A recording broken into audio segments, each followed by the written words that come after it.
Welcome everyone to really our first meeting since this building has been refurbished. And I think it does look, yes, this floor has been refurbished, as has the ground floor, which I haven't yet had a chance to have a look around. It does look a lot cleaner. The floor is not the original, right? The floor is not the original 1960s one, which has been the case for very many years. It does look nice now. Well, thank you all for coming today. I should actually, the next newsletter is running slightly late. You'll get it in early May, but the next talk that we've got here is on the 29th of May, called Curious Kentish Town by Andrew Whitehead. He's an author who's written several books on London. He's quite a thorough researcher, and he makes the effort to get the facts right, which I do like to see. So, and he produces a lot of interesting information. So I look forward to that talk. But the highlight today is today's talk on maps. Now, if you haven't looked around the bookshop here, and the Tudor in Local Studies runs one of the best bookshops that there are around the local history of London and Camden. If you haven't looked round, you should, because you'll see reprints of Ordnance Survey maps produced by Alan Godfrey. Now, the ones on Camden, most of them, if not all of them, have been reproduced from the collection here, because it's easier for him to deal with that than other sources. Explore, see the area you live in, look at them. You'll find buildings that you've often wondered about what they were used for. You've got the opportunity of finding them now here. And we'll be learning tonight about some other maps, some of which we won't have known about at all before. So can I pass over to the team of three who are going to lead us through the exciting story of London Maps. So first of all, Gerry, if you would like to start and explain your society as well. Thank you very much, Mel.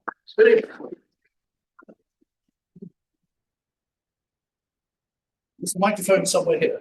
Yeah, you picked up. You're fine. Okay, great. Well, good evening, everybody, and thank you very much for coming here to this splendidly refurbished HQ. And my name's Gerry Zierler. I'm not only a long-term member of Camden History Society, but I have the honour to chair the Charles Close Society, which I'll explain a little about in just a moment. And with me tonight, everyone's called John. Except me. John Davies is standing up, and John King is here as well. Both of these guys are experts in various fields. And over in the corner is the man I must be nice to because he's treasurer, Nick Krebs, from the Charles Close Society. We've got an exciting table of a small selection of the big range of maps and books and reference works that we publish, which is what carries us through and makes us only £15 a year to join. So if later on you feel like learning a lot more about Ordnance Survey maps from all the ages, right up to date, have a word with Nick over there, who has a card reader. Cash is acceptable, but he can take any form of money. So thank you very much, and we'll tell you a bit about each of us later on. I do. Yes. Oh, thank you. A full title is the Charles Close Society for the Study of Ordnance Survey Maps. We were created in 1980, 45 years old now, and we have about 700 members throughout the British Isles and quite a few around the world. The full title is for the Study of Ordnance Survey Maps, but we're more broad-minded than that. And tonight we're showing and talking about many varieties of maps of Camden and some of London in general, not just Ordnance Survey, but some you will not have seen before from Ordnance Survey. And we'll each be performing for you and telling you a little about each map as we come across it. John, in particular, has studied and written books about and republishes the Soviet Union maps of Britain in London. So if that interests you, he could take your details and sell you some of those. Fascinating stuff. And John, it's easy, isn't it? John King leads the sales team for the London Transport Museum Friends. So he is expert on transport mapping as well. Why are we called the Charles Close Society? I hear your cry. Yes, why? Yeah, why? The name is a tribute to the Director General of the Ordnance Survey at the turn of the 20th century, Colonel Sir Charles Arden Close. He was Director General 1911 to 22, just in time for the First World War, when something like 33 million maps were published. And he was later President of the Royal Geographical Society. Ordnance Survey was founded at the end of the 18th century, 1791. It was first known as the Board of Ordnance, with the southeast coast as a priority for defence against the French. And so London came along a little bit later, as I'll explain, but was included in those first Ordnance Survey maps ever published of Essex and of Kent. As the society has grown to almost 700 members now, our interests have broadened, and we have had a number of visits and tours abroad as well, live online sessions and talks as we are having tonight. As our name implies, every map tells a story. So tonight we're going to be telling you some of the principally Ordnance Survey, but not exclusively, maps, including one of the whole of the county of London as it was 100 years ago, which is featured in the splendid publicity, for which thank you, Malcolm, and team, and Ruth, for publicising this evening's talk. And we'll dwell on that map, or John will, and we'll tell you, give you a range of maps of this esteemed borough of ours. Let's start with a bit of geology. This is actually a geological survey map based on an Ordnance Survey map. It's called the 10 mile to the inch base map. This is sheet 2, second edition from 1957. That's a scale of 1 to 625,000 to be exact. And we are in the middle of that pink stripe across there, which denotes London clay. See if my pointer works.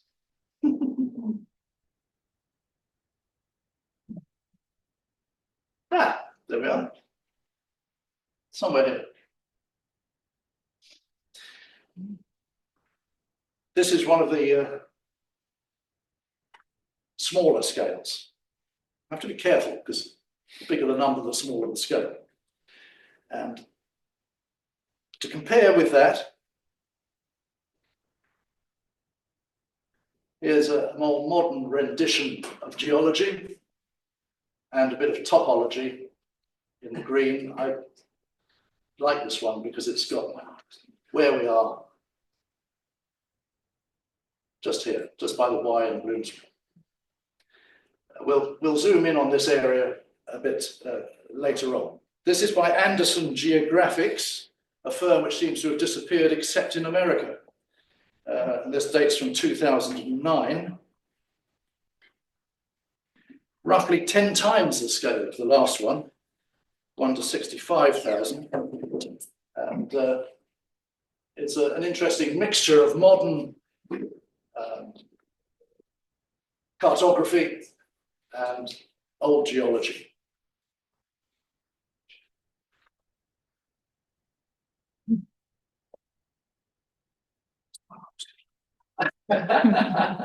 I'm so sorry, I pitched a bit of this thunder. It's because I've got a different set of script. You've got it. Do you want me to say something? Now here's John King. Yes, say some more. I'll be back on things I know about. Thank you, Eric. Good evening, everyone. One of the things I was going to say about this particular map is the fact that you get here on the northern heights of London hill shading technique where the light source is coming from the northwest and it brings out the relief. The contours on this are every 10 meters. One of the interesting things is not shown on this slide, but is when you come a little bit further south towards the River Thames, you really see the river cliff of the Thames in central London. Basically, the brown areas, most of the brown areas represent urbanisation, green areas represent parks. But you always need to question maps because when you look around King's Cross, it's parkland and forest. So what exactly that is doing, I'm not quite sure. Even Euston has got a certain amount of parkland and forest. But it's a very interesting map to look at. Now, let's go back a little bit. John Ogilvy's Britannia, 1675. Scale 1 inch to a mile. And these are not maps in the traditional sense because they are strip maps. They are road maps. And this was John Ogilvy's last major piece of work, Britannia, and over 100 roads were described in this way. And here on the left, you can see the road coming out of London through Camden, then going up towards the north. And it's one of those maps which, funny enough, survived in various ways down to the 20th century, because what it shows, and shows in remarkable detail, is what you've got on either side of the road. The hills are shown with hachures, and it's a really quite interesting map. People who've studied it say that he really knew what he was doing in putting things on the map. So as you were travelling along, you could see what was on your left and what was on your right. And such maps carried on down through the 17th, 18th, into the 19th century, and even in the 20th century, when railway companies used maps like this, what was on either side, what you can see on either side. Ogilvy was the king's cosmographer, but Ogilvy had to find the money to produce this map. £14,000. Interesting, he raised it through lotteries. So lotteries we think of very much of the 20th, 21st century, but that was how he did it. Anyway, I will now pass back to Gerry, because he's going to talk about some of the other maps we have. Without treading on your toes, John, Ogilvy was a remarkable chap. He was not only the king's cosmographer, he was later as his geographer, or was it secret agent when he made this?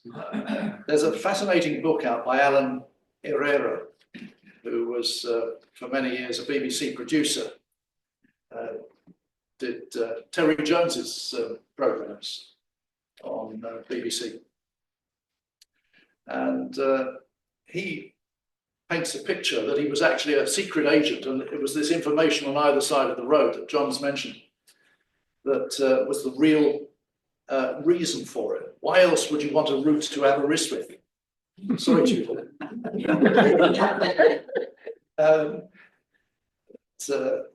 His first job was actually as dance instructor to barristers, probably over the road. But while he was in Dublin, he became an impresario, fell off his stage, and after that, he couldn't dance. Oh. Isn't that a shame? But Thank you, John. Here's another inveterate map maker, John Carey. Another John, you see, there's two more John maps to come here, so it's going to be easy. This is one of many, many maps in an American map collection of David Rumsey. But I want to talk about the maker of this, John Carey, 1754 to 1835. This was the county map of Middlesex from 1787. He was, Peter, argue with me if you dare, but he was said to be the most prolific English map maker and publisher. I wouldn't argue with that too much. He was in the Strand until the fire there destroyed his business and his contents. He went into St James's Street with his brother George, and they produced 20 editions of this map, and he updated every single time, which people didn't bother doing. They usually stole someone else's map. But this is one very handsome map, I suggest, showing London spreading inexorably westwards from the city. Sorry, I must use the gadget. Lovely that. Oh, sorry. Oh. Never use a gadget. Never use a gadget. Dead right. I think we're back on the right one. It's so nice having new working stuff to play with. When the brothers died, the business was taken over by Crutchley, who was a fairly prolific company thereafter. That's this is the county map of Middlesex. This later one shows it growing, and this is the new and exact plan, 6.5 inches to the mile from 1787. And as I said, there were 20 editions through to 1825. When the brothers, he went into business with his brother George. Did I say that? But when they died very close to each other, the business was taken over by Crutchley. And the growth had started. But what you've got here is the Paddington Canal. Paddington Basin is here, which is the docks. There was no extension, no Regent's Canal yet. And here, the new road, which we now know as Marylebone and Euston and Pentonville roads, leading to the City Road, was London's bypass at the time. I'm sure you know. And where are we? Somewhere in the middle. I'm not going to make a fool of myself and try and find this at the moment. We will zoom in on this area a little later on. This is actually a very small map. Again, it shows the expansion westwards. This is Piggott's Metropolitan Guide, and it's from his book of reference to every street, published in 1820. My information on this one is that it's from Piggott's Metropolitan Guide, as I said, although my own copy of this map came from Piggott's British Atlas, part 1, or seems to have done.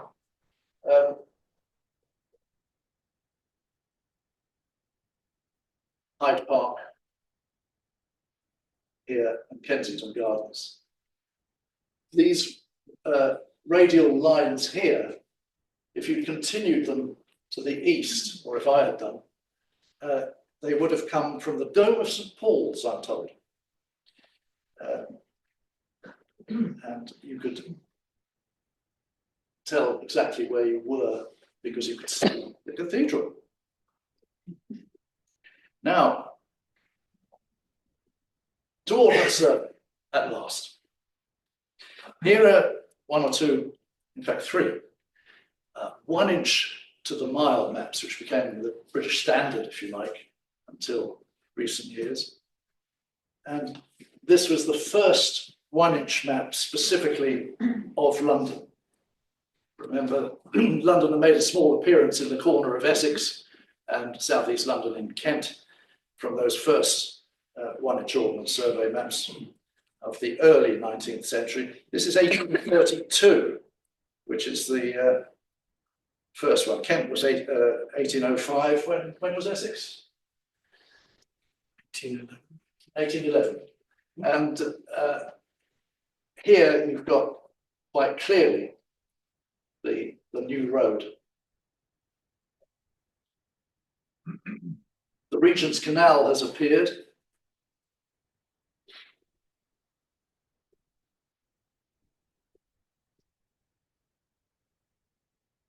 Flaky thumb, just going wobble if I had it. Coming through here. And down to the docks in Limehouse. 30 years later, the railways had started appearing. And you can see them clearly marked. Primrose Hill tunnels here. And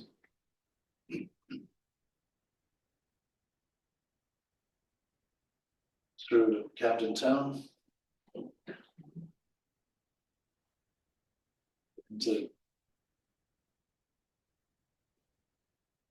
linked to King's Cross on this line here, Pancras, of course, being later. So that was 1862's revision, the first with railways. And as a third edition, or series really, 1893, more railways into, you'll know what these are, King's Cross, St Pancras, Euston, and the Metropolitan.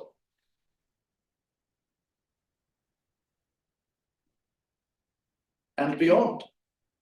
So you've got the King's Cross railway lands developing nicely up there, and the triangle of lines at Farringdon, or Farringdon Street it was, wasn't it? And then through and round into the circle eventually. I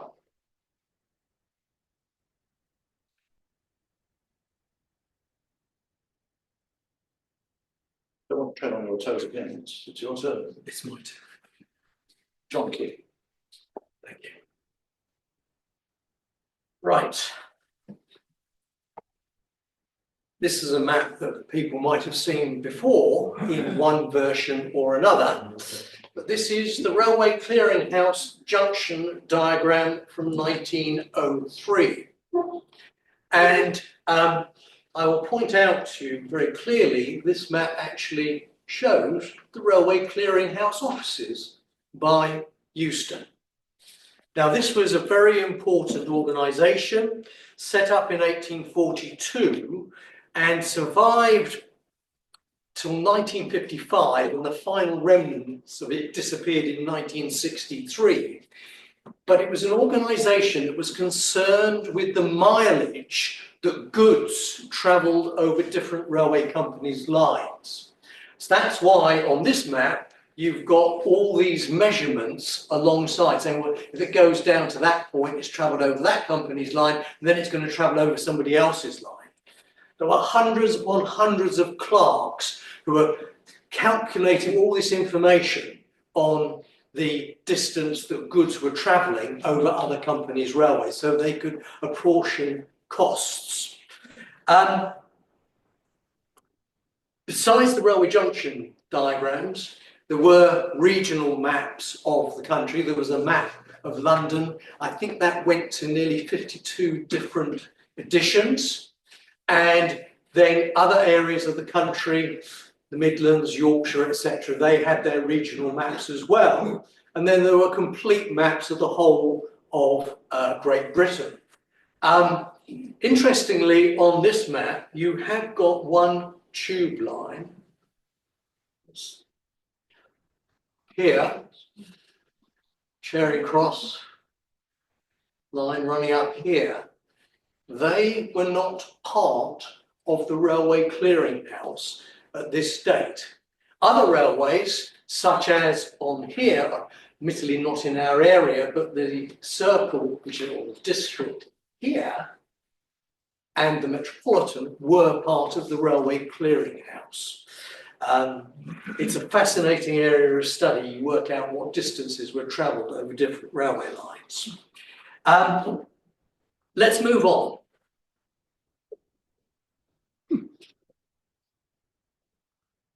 General, London General.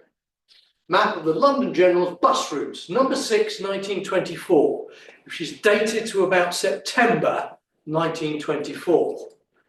They'd already produced 6 different bus maps in 1 year, and they went on to produce 8 in 1924. General were part of the Underground group, and this map shows all the routes that were operating in the area we're concerned with here. Look how dense the system is in 1924. They were, of course, having problems with pirates running on the roads at that time. But when you look at the map itself, basically you've got blue for built up areas. The river, Thames, comes out in a kind of green, not very distinctive. And you've also got green for the parks. Interestingly, it shows the British Empire exhibition out here. And on the back of this map, you've got all the routes displayed, and those that ran to the British Empire exhibition were shown in red. One of the things that John very kindly picked out for us was Route 24, starting up here, coming down here, which still survives today. Interesting little piece of information there. From Hampstead Heath down to Pimlico, time 45 minutes. Unfortunately, it takes somewhat longer today to achieve that same journey. One of the other things I would point out, if I can pick it out, I think it's around here, you've got the Shepherd's Bush and Earl's Court exhibition grounds. Every 2.5 minutes, those buses. 2.5 minutes, yeah, every 2.5 minutes, yeah. Quite incredible, isn't it? Don't get that quite today, do we? I was doing some research on this map. This was produced in-house by the London Underground group. There's a possibility that it was produced by Fred Stingemore, who produced some famous underground maps between 1926 and 1933, geographical underground maps. But the information is somewhat lacking. I'll come to another draftsman a little bit later. Right, let's move on. Now, this is the map which we've used to illustrate the general strike. Produced for the authorities. It was a secret map, 3 inches to 1 mile, 1 to 20,000, 1926. Our copy came from the British Library. There are only 2 known copies of this map in existence. And we've got it here for sale tonight. It's a double-sided map. It's quite incredible. And when you look at it, it's got a huge range of information. Obviously, the railways are very clearly picked out. The railways would have been of significance during the strike.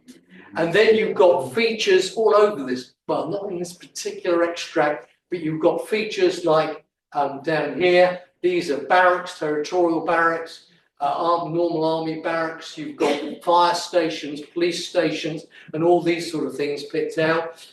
On this map, you do not have an example of one of the electricity power stations. But one of the curious things I found is that they didn't actually mark gasworks. You would have thought gasworks were rather important things to be guarded during the general strike. With this map, there is an essay on the background to the map, in the scale of 1 to 20,000, but this map is worthy of much further and deeper analysis as to what is actually shown. In the area I come from, in Kingston, I know that there was a small power station run by London United Tramways, which supplied a lot of power to Kingston Hill and Coombe Hill, very nice area. I do know that the East Surrey Regiment guarded it, because I've been seeing the Surrey comic, which says that, but it's not marked on the map. So it's a question of the information that is actually provided, which is of great concern. Right, let's move on. Now, at first sight, you might think, oh, that's Charles Booth's poverty map of London. Exactly the same style, but look at what it says in the bottom right. New Survey of London Life and Labour, 1930. This was done by the London School of Economics. And it's based upon an OS map, Stanford's base map of 6 inches to 1 mile. And the information was basically collected between 1928 and 1933 and published between 1930 and 1934.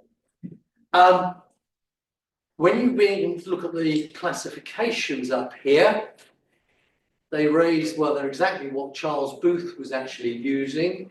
And you've got the semi-criminal classes shown in various areas as well here, as Charles Booth actually showed them. Quite a fascinating map. In recent years, there's been a little bit of a problem with this map, because one interviewer was responsible for 1/5 of the total interviews. In up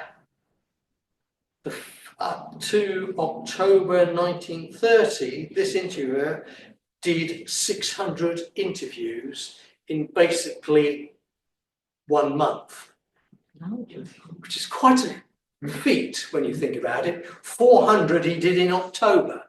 They were done by a chap called G.E. Bartlett. We don't know who he was. We assume he was a man because the female interviewers are shown on the record cards as having Miss in front of their names. But the men, we assume, were just shown as G.E. Bartlett.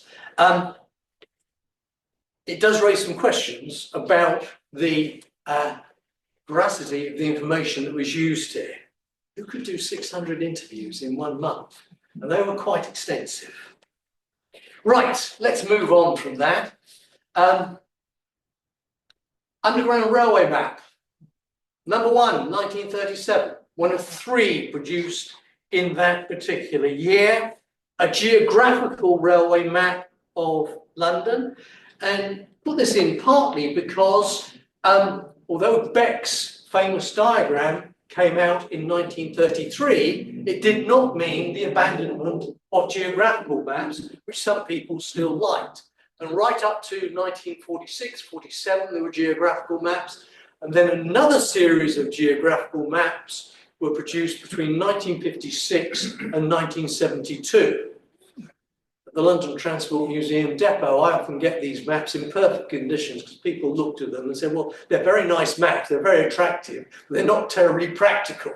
And they didn't give information about bus routes. But that is a rather attractive map. And what you can see on here, very interestingly, in the PEC lines are the various extensions that were proposed at that period. And you've got the central line out here running out to the east. So a very interesting map. This was produced not in-house, it was produced by Geographia, cartographers. But what I'm going to go on to now is a map immediately post-war. Bus map, central area, number 2, 1946. Wow, isn't that incredible? It's trying to copy Beck in turning everything into straight lines and 30-degree angles. The scale is hopelessly out all over it, particularly when you go up to the north and you're looking at places, it goes up to St Albans up here. In central London, this has been enlarged to get all the roads in. And this was done by an in-house draftsman, Fred J.H. Elston, and we know he produced other maps for the bus and the tram and the trolleybus. There's tram and trolley bus map, which is just like this, quite incredible. The first time I found him working for London Underground is 1931, but he did lots of other things. He drew cartoons, he made menu cards, he drew maps for Penny Fair, the London Transport magazine. So these were people who were producing a lot of artwork. Anyway, that's my little bit for the moment, and I hand back now to Gerry. Thank you, John. Push it on to you. Cheers.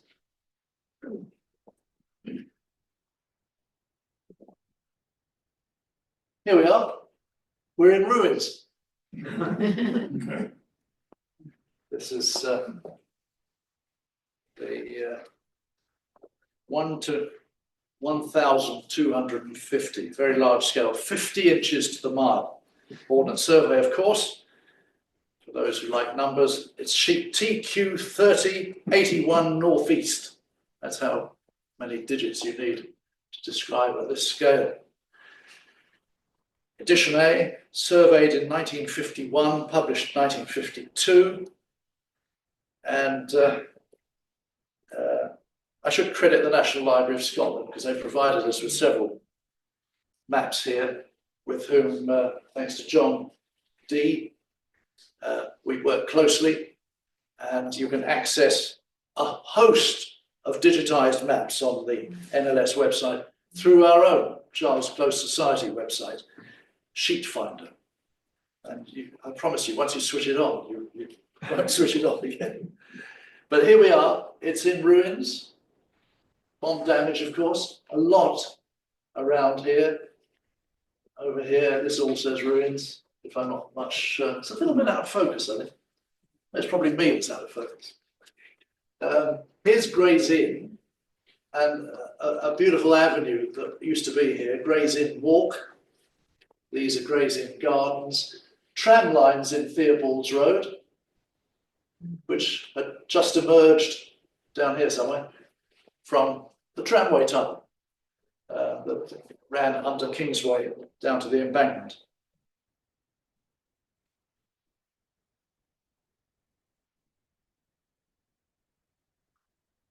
Later, this is the 2.5-inch map, 1 to 25,000.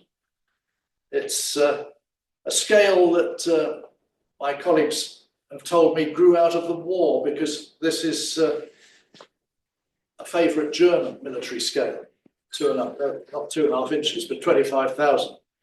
And you can read all about it in one of our many guidebooks. This is a small scale or the intermediate scale? Intermediate scale book, I think, by our colleague Richard Oliver, who's written a number of these guides. So just sell and sell and sell and help keep us going and profitable. But this was the style of the provisional 1960 edition, revised right up to 1955.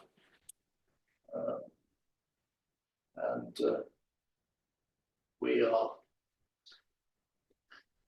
out here. Excuse me, does it have the post office railway? No, nothing to do with the post office railway. No. That's a tramway. Yeah.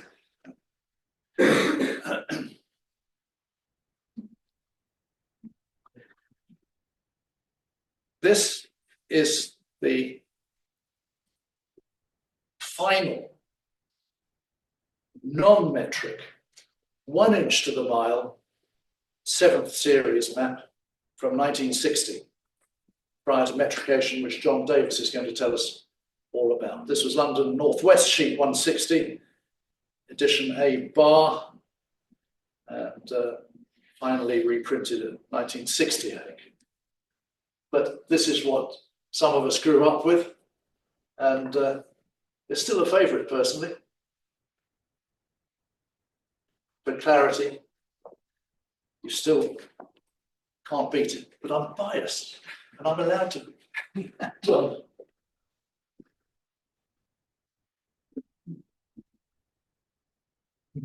So into what we'll call the modern age, the first metric ordnance survey maps appeared in 1974, 1 to 50,000, replacing the 1-inch series.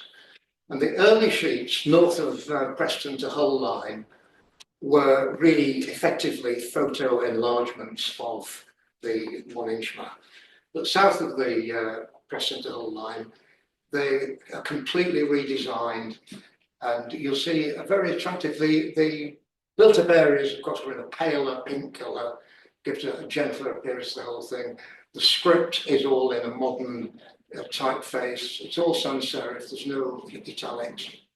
Altogether, you know, a very attractive map. This one, I should say, they were redrawn with metric contours. The early ones, the contour lines were all the 25 or 50 foot contours with simply metric numbers.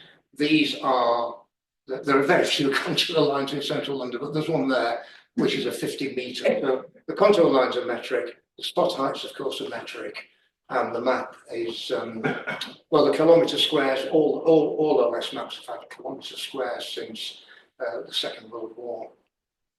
But there we are, the 1 to 50,000. A relatively short-lived, as far as we can discover, OS enterprise was an ABC London Atlas, effectively competing with the very popular A to Z Atlas, which at that time wasn't in colour. But here, the Ordnance Survey was a coloured map. We can see, here's the central area, which is enlarged. It covers the whole of Greater London, a larger scale central area, smaller scale in the outer areas. It's got a little bit of useful information that you wouldn't perhaps expect. I don't think it's got a little letter E in occasional places, which indicates a place of entertainment. And there are no right turn indicators. We'd expect one-way streets here, but no right turn indicators are quite interesting. So we've got various instances where you're not allowed to turn right. Public buildings are in pink, so places of entertainment marked in letter E. So quite an attractive offering, but I guess not all that successful commercially. Strangely, there are two editions, both 1984. One is landscape style and the other is portrait style. And I've never quite understood the difference between, well, you can see the difference in the two, why both were published at the same time, but there are no later editions. Well, now for something completely different. I don't know if your Cyrillic's a bit rusty. That says Primrose Hill. That says Regent's Park. That says Somers Town. And over here says King's Cross. So what this is the London sheet of the Soviet military Cold War, 1984, we're at the height of, 1985, we're at the height of the Cold War. The Soviet military, the military topographic units of the Red Army, produced these large-scale, very detailed city plans of, well, 100 British cities that we know about and thousands worldwide. And they're incredibly detailed and they're incredibly informative. They're accompanied by an index, and so there in green is number 246, is the Regent's Park Barracks. And it's coloured green because it's military and it's listed in the index. Other things are numbered and listed. It even tells us here, see that little symbol there, that indicates that that's an electrified railway. Well, that's not a symbol you'll see or information you would find on any ordnance survey map or any other British map that I know about. And just to show you how much information, the use of symbols and the use of conventions, the Russians have managed, the Soviet military have managed to convey a vast amount of information that certainly compared with the ordnance surveys, a lot more shown. I'll just go through some of the things that are shown here, some of the information that's depicted. Start with the river. The river's name is in uppercase letters. That indicates it's a navigable river. The river banks are shown with little ticks. Let's say that's more on that side, meaning mooring is possible on that bank. There's two little arrows here. The one arrow is telling us that it's a tidal river and the tide comes in this way. And the other arrow says the river's flowing out to sea in the other direction. As I say, there are, the index is listing many of the important buildings. They're colour coded. If it's a civic building or administrative, it's purple. There's number 6 was the Public Records Office at that time. There's the law courts. There's a ministry. And strangely, occasionally they make a mistake.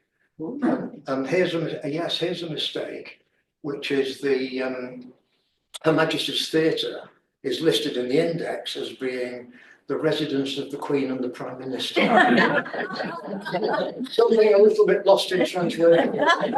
But it does show you that human beings were doing this and were deriving the information from many, many different sources.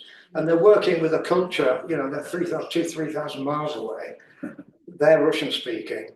They've collected a vast amount of documentation from Britain and around the world in all these different languages. So to achieve what they have. But just to compare, so none of what we've described here is on the OS map. Look at, there's the Kingston tramway tunnel. Kingsway, I should say, sorry, that Gerry mentioned a few minutes ago. That's not shown on the OS map. The streets are named. That's not on the OS map. The entrances to each entrance to the tube station is marked with a letter M for metro. So we've got them extensive, and each one's named in a particular script. That's just Aldwych and so on. That's Temple. And the footprints of individual buildings are shown correctly, whereas the OS just generalizes them. So if you were a visitor to London, you would have an awful lot more information if you could have got your hands on the Russian map as opposed to the Ordnance Survey map. What they omit on the Russian map. Note that the large names. So here we've got Strand, which is there. We've got Holborn there, which is there. And we've got St Giles, which is there. So we would say probably those names, they've copied them from this map and added that to the information. But they've ignored this name, the Westminster Borough Council, because that's not relevant to them. It doesn't matter who the authority is. What matters is what's there and what it's called. So I think that little exercise there shows you the extent of the information that was collected. And that's, you know, that's typical. Throughout Britain, we've got 100 maps of different cities. Larger scale than this. The London one, because London is so huge, it's 1 to 25,000. Most of them 1 to 10,000. That's 6 inches to a mile. That's a very large scale, very detailed, massive amount of information. And the indexes will show things like, if every factory, what is the factory? Not only what's it called, but what is the production of that factory? Which again, you'd never find that on an OS map. So to produce these, they've used trade directories, they've used railway timetables, they've used visitors' guides, Baedekers, all kinds of massive amounts of information. Because, you know, analysing what it shows and then looking at where that information could have come from, you realise the sheer extent of this. And that was being done by the Soviet Union throughout the Cold War. There is a website, Red Atlas Book, that will tell you a lot more about this. Thank you. I was about to give you a plug. You're too modest. He really is the expert. redatlasbook.com. Take a look. There is an atlas which you can buy from John. I want to leave time for some questions and answers. So I'm going to race through things fairly quickly. And this is one of several examples of the Camden area that's been used for publicity over the last few years. This dates from, do you remember the years of bus maps? No bus maps anymore. This was a sheet that was published for every borough, but was particularly useful, showing, yes, all of Camden. Nearly. This was one called the In Your Pocket Guide for Camden Town, not London Transport, of course, although it showed, oh, whoops. things fairly clearly there as far as the tube is concerned. An attractive look at Camden Lock. This, I think, is particularly pretty.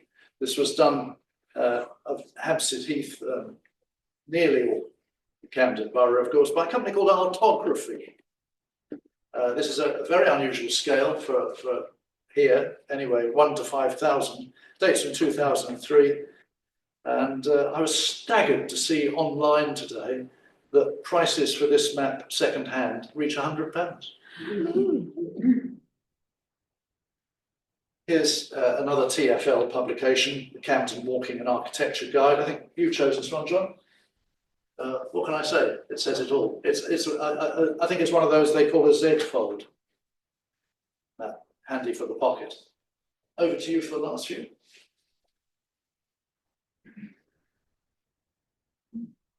Olympics. Well, throughout the 21st century, up until about 2016, Gerry's mentioned bus maps. London Transport were brilliant for producing bus maps throughout that period, but also cycle maps. And this is one of the series. There were 14 cycle maps, covered the whole of Greater London. The central area, of course, is larger scale than the others. This particular edition was done at the time of the Olympics. Keep your this was done at the time of the Olympics, so it particularly mentions routes to the Olympic venues. But it, you know, for clarity and for the amount of information portrayed. So for cyclists, we've got six different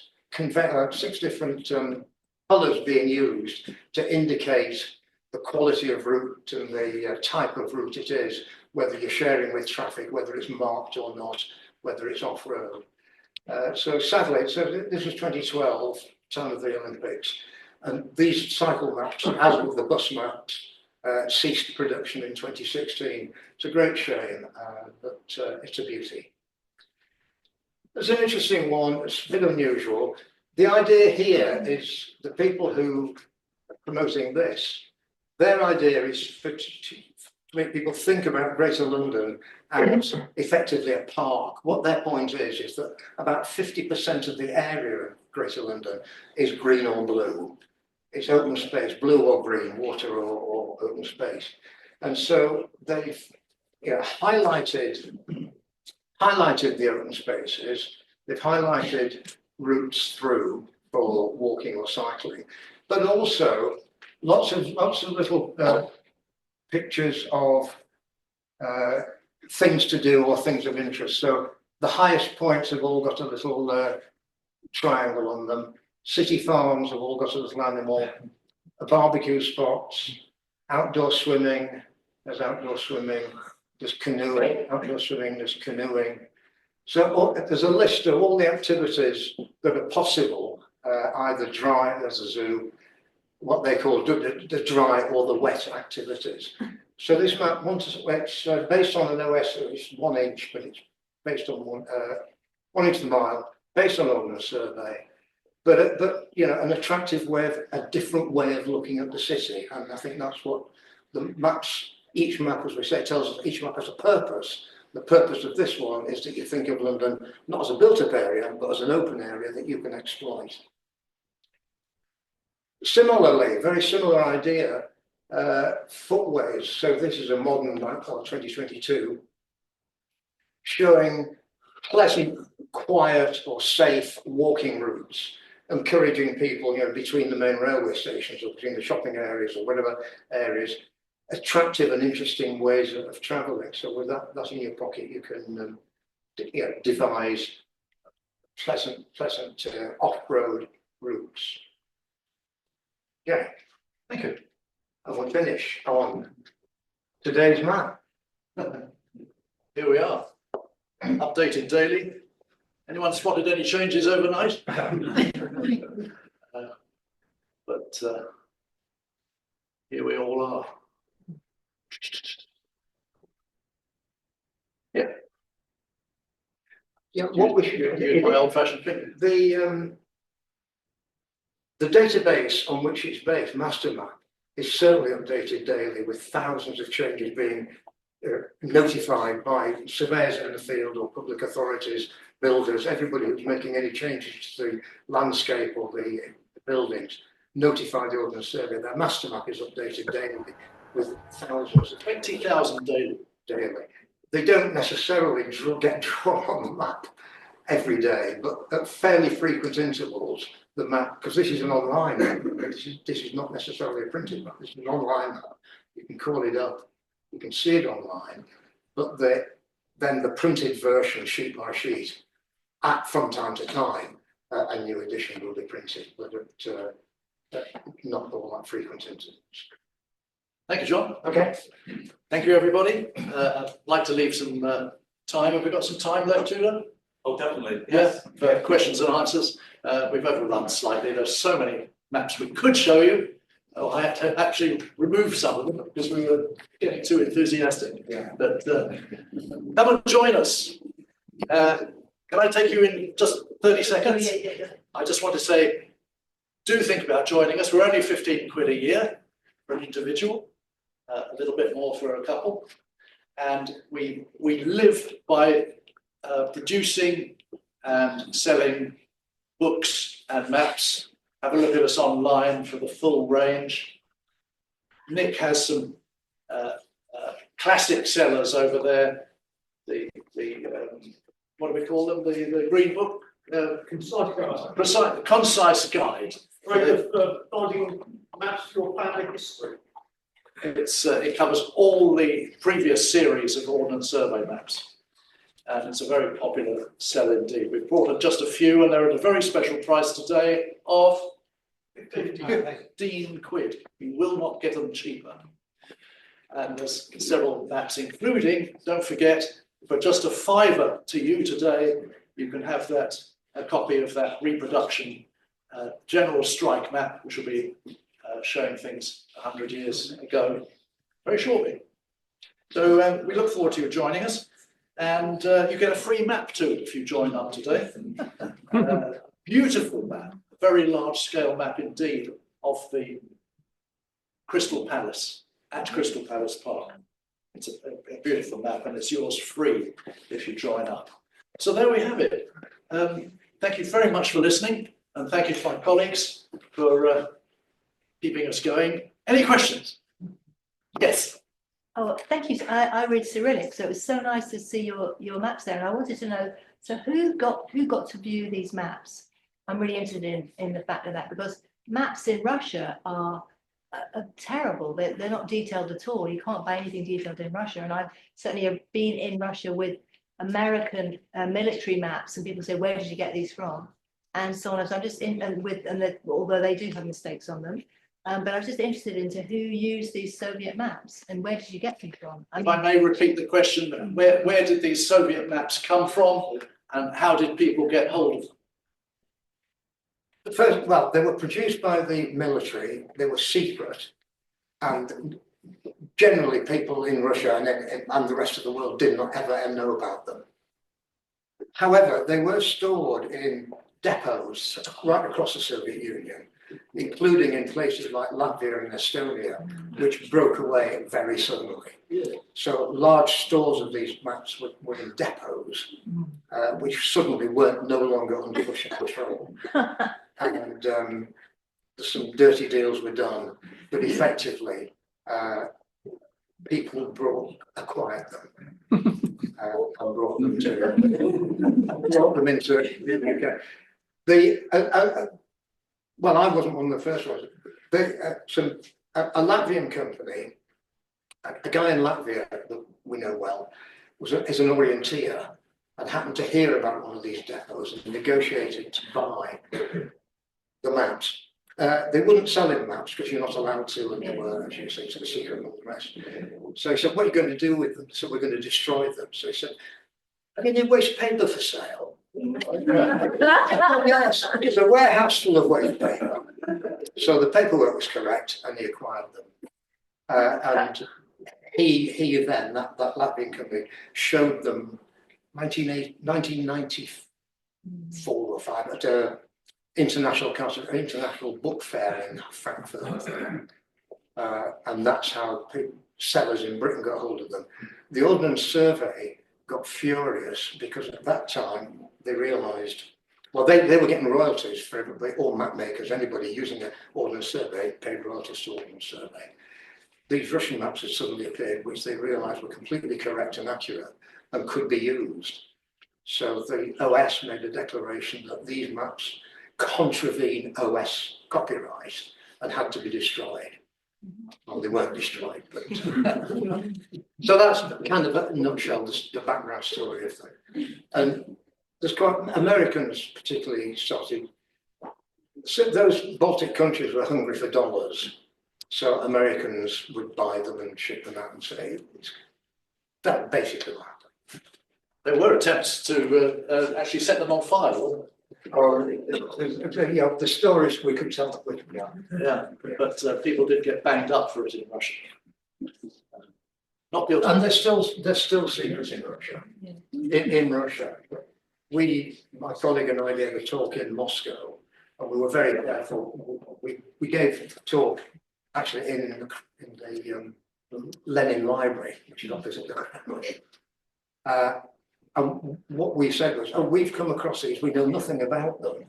Aren't they interesting?" And it got to this other discussion. But we were very careful not to have any in our possession because they wouldn't be confiscated. And we know of people who have been banned up, well, not for very long, but banned for a week for having them. So if you go to Russia, do it. Thank you. Any more questions? Yes. Yeah, I presume the OS maps now produced by satellite, aren't they? Now, when people talk about the process of satellite mapping, because a lot of the features that are on these maps are things you can only see if you're on the ground, like where the entrance to the metro is and so on. So what's the process of Satellite mapping, no, but aerial photography. and satellite photography, yes. So how did Google do it? Pardon? How did Google do it? Google Maps. Entirely different process. Nick, can you bail me out on that question? Satellites, but the OS mostly use aerial photography. So mostly aerial is the answer, rather than satellite. I'm not aware of the data is collected, but it's not photographic like Google or indeed Ireland publishes satellite pictures. Simon. Can I put a small spanner in the suggestion the Russian maps are amazingly accurate? If you look up Caledonian Road, you'll see the terraces are shown as detached villas, and they're not detached villas. We're only in Barnsley, just off the map, thank goodness, for privacy and anonymity. Again, terraces up Hemmingford Road are shown as detached villas, which they never even were built as detached villas in the 1840s. I'm not saying that to be an old tale, I'm just saying, was there a convention that housing or shops with flats above were shown as detached buildings to give some indication to the military that that was a very good place to lob grenades? What was the source of these maps? Because the Russian map has got much more granularity to it than the Ordnance Survey, which I'm sorry, I'm going to say is a bit crude. I'm not allowed to say that in the hearing of Charles Coast. But it is crude and symbolic. Well, generalised, I think is the word you're looking for. Why would the Russian be different? And is there any value? No, I can tell you immediately there's no value, but is there any value in my observation that the maps are not accurate? Again, they're further schematic, the Russian ones, by showing complete terraces as detached blocks. Question mark. I can't completely transcribe that quickly enough to repeat it all, but Simon's question is, they're not that accurate on the Soviet maps of the patch round what he lives in, because they're grander than are shown. But it's generalisation, I think, of the symbology of the maps that John. Well, I can't answer specifically about that. They've attempted to show the footprints of buildings. You may have lots of examples where they haven't got it right. Clearly, they haven't copied those footprints off the Ordnance Survey because they're not shown like that. Whether they've supplemented what they've got with aerial photography, or whether they just simply made a mistake, we'll never know. Interesting. We'll never know. But I mean, that's an interesting exercise in itself, to look at errors and discrepancies, and then start asking questions. If you're making them up, how could you make this mistake? Because often that will lead you to a source, an information source. You know, John King's got a point. Yeah. Sorry. No, please do. I'm aware of the Soviet maps of Canada and the United States, and I've done some work with John on this.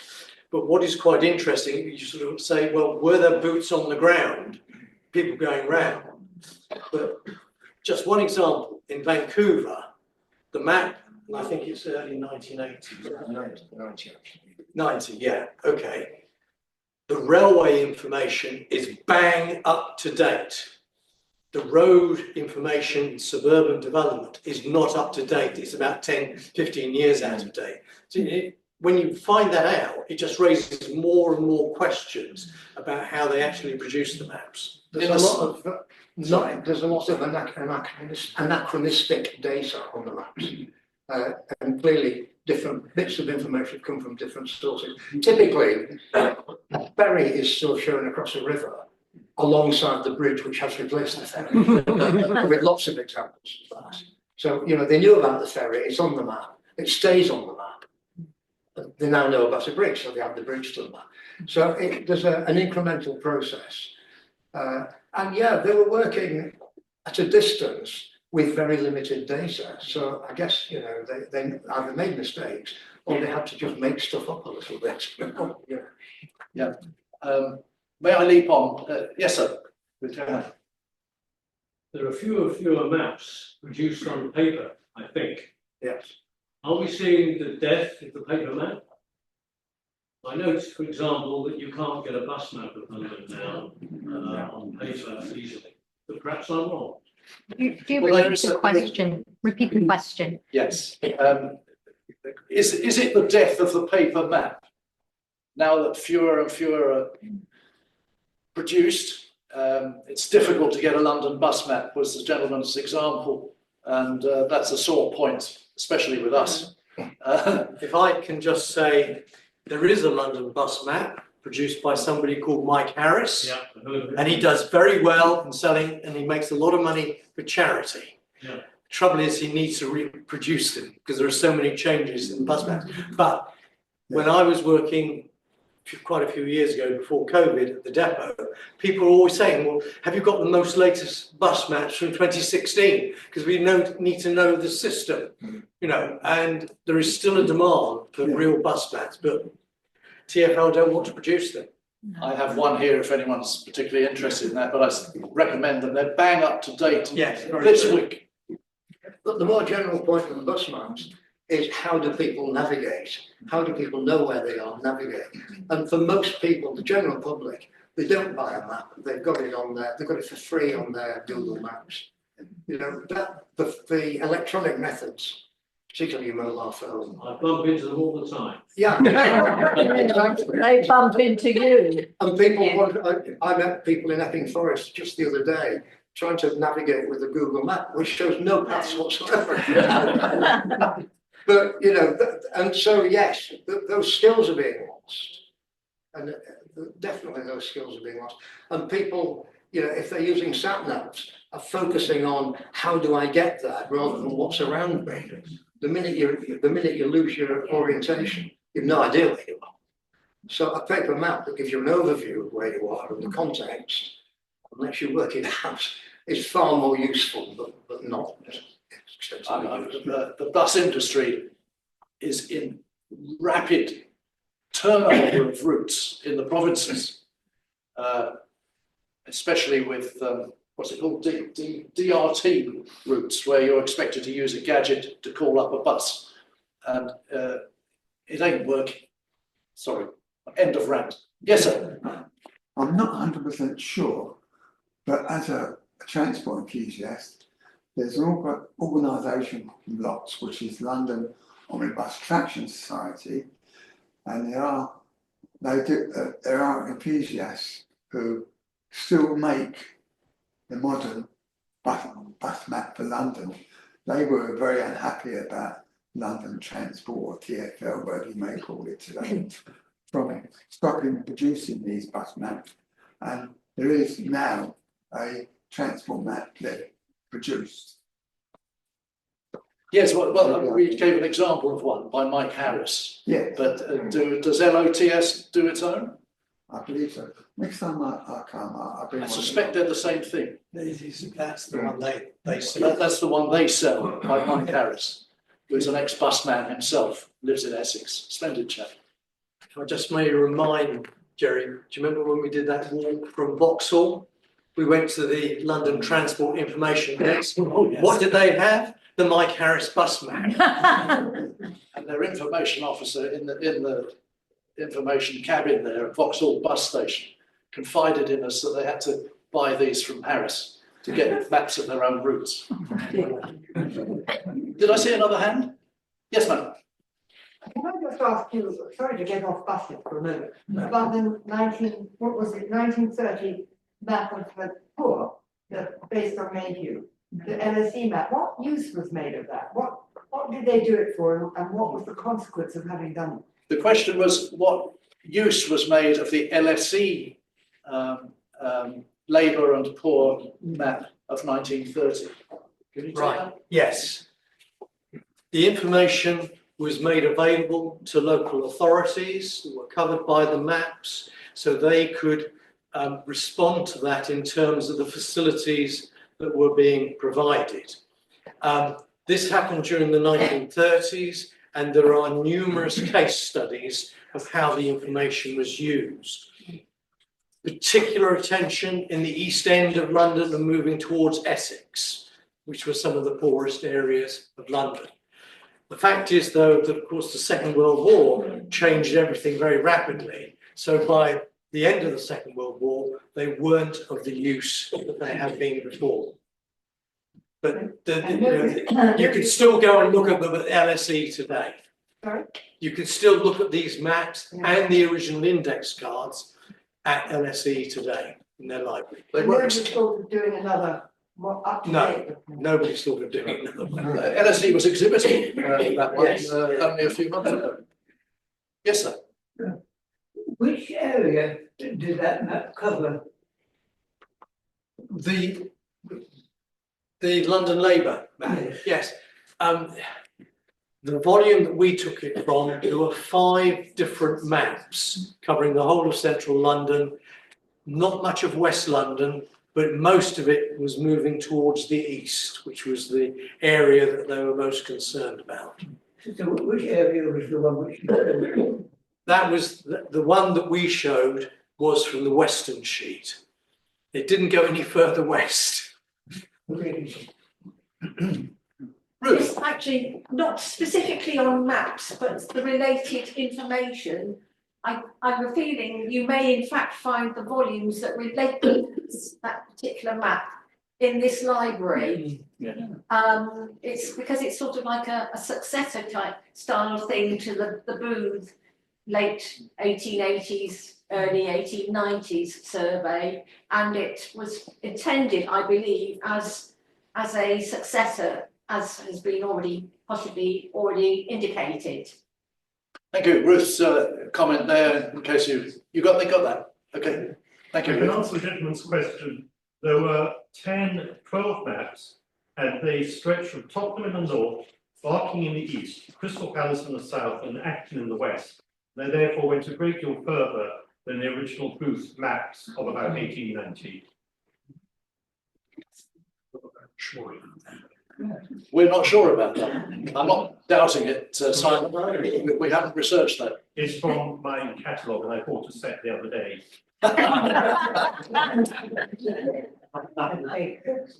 Can you go and get it? Yes. You haven't mentioned the ROQE maps, the ROCQE, because they're being coloured in at the moment, and they actually really bring up loads more things. It's colouring the water bit, so Bloomsbury just been coloured. If you see Oh, I saw that on Londonist. exactly, and Yeah. it's just really gorgeous and it's really interesting. There's a man also called Andrew McNair, who's a member of ours, who's doing much older maps and georeferencing them for the home counties. And they're beautiful, absolutely beautiful. I saw that one. The one that's just gone on is just a small part of central London. Yeah. And I think it'll depend for sales success on covering more of it. But yeah, I'd love to see the whole thing. He's getting I'd there. love to publish the whole thing, He's but getting it wouldn't be our mapping. He's getting there slowly, isn't he? Yes, yes. Thank you. Yes, sir, in the orange shirt. Question about the general strike map. Yes. There were various parallel lines in various parts of the map. It looked almost like railway siding. What were they? Railway sidings. They didn't look like the sort of places where I would have expected. Nick, could you toss one over? Strike map. I know it's a good way to use one of those. I don't know. No, to me. So we can all see. I've got one there. So we can all see. Thank you. Don't give them away. They're only £5 each. You won't get them cheaper. Just buy one, ready for next year. When you say parallel lines, they could be sectors between police and military divisions. Don't forget this was a military use of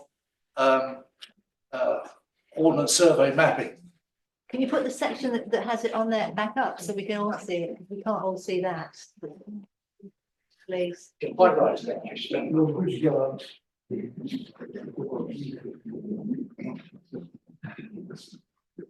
We've got past it. No, keep going. There you are. Oh, no. There you go. Not sure what parallel lines you mean. You want to come and show us? Well, all The red one. railway siding. Yes. So the red lines are all railways. Yeah. They're made heavy because they were a strategic defensible. Sorry, did you get the question? I think so. Yes, we're investigating what parallel lines means, but the red lines are emboldened railway tracks. Not just lines, they are individual line tracks for defence in the case of civil insurrection, should it get to that in 1926. Did any of the strikers get this? There's only 2 copies extant. Oh, okay. But there might be more This at one the was time. in the British Library. There might be more at the time. British yes, library, There might be sorry. more at the time. At the time, there might be more. There might have been, but we're not aware of them. Only 6 were ever produced. Oh, okay, fine, thank you. Only 6. Thank you, thank you, Next, a man from the British Library thank you. in his spare time. I hope that helps to clarify. But they punch you in the eye, the railway tracks, don't they? But it's the symbology that you'll see on the map when you buy it that is fascinating because there are so many different things that it's John alluded to. Have we got time for more? One more. Gerry. Lady Lady in blue. Yeah, so far, it's that good that's come up, my question's on that. What are the circles with crosses in the middle? Circles with crosses in them. Someone. Circles with crosses. If I remember right, looking at the top there, are territorial units. Yeah. Just black circles are main army barracks. And then you've got Squares? All sorts. They're not all just in that there, you've got what does it say? Vulnerable points, magazines, etc. And then the brown circle with the dot is an electric power station. As I said, no gas works shown there. And then you've got fire stations in green, police stations just green squares. So there's quite a lot of information, but again, like all maps, as I said, you've got to question where they got the information from and what was left out, as well as what was included. Remember that the Ordnance Survey was a military organisation until recent decades. So there was a lot of stuff which we may never know about. certainly be army data that was not for publication. Right at the back, sir. You may have answered the question I was going to ask. You actually produced this, was it the Ordnance Survey? Or was it? Yes, and no, and no. Because it was, this is the only free glimpse you get. It's got secret struck out on this one of two copies. But I'm sorry, I can't scroll this picture up here. So, but it's been struck out. But it was, I haven't seen secret like that on another similar map at all ever. So it was pretty damn secret. I've seen secret on that. I've seen secret on that. I've seen secret on that. The word secret, yes, Yeah, but yeah. not writ large like this. In this style. No, not different. This is so secret you won't see it. So don't worry about it. I think there's lots more questions, I'm sure, but I can see a problem with the talk tonight. I've often over the years tried to debunk some of the stories of myths and conspiracy theories. I'm sure people talking about your Soviet maps tonight, I'm sure people will start saying, I remember people walking around with red stars on their hats and notebooks. But I mean, those are fascinating. I mean, we see many more maps that we haven't known about at all. And sometimes it's thinking of actually collecting them.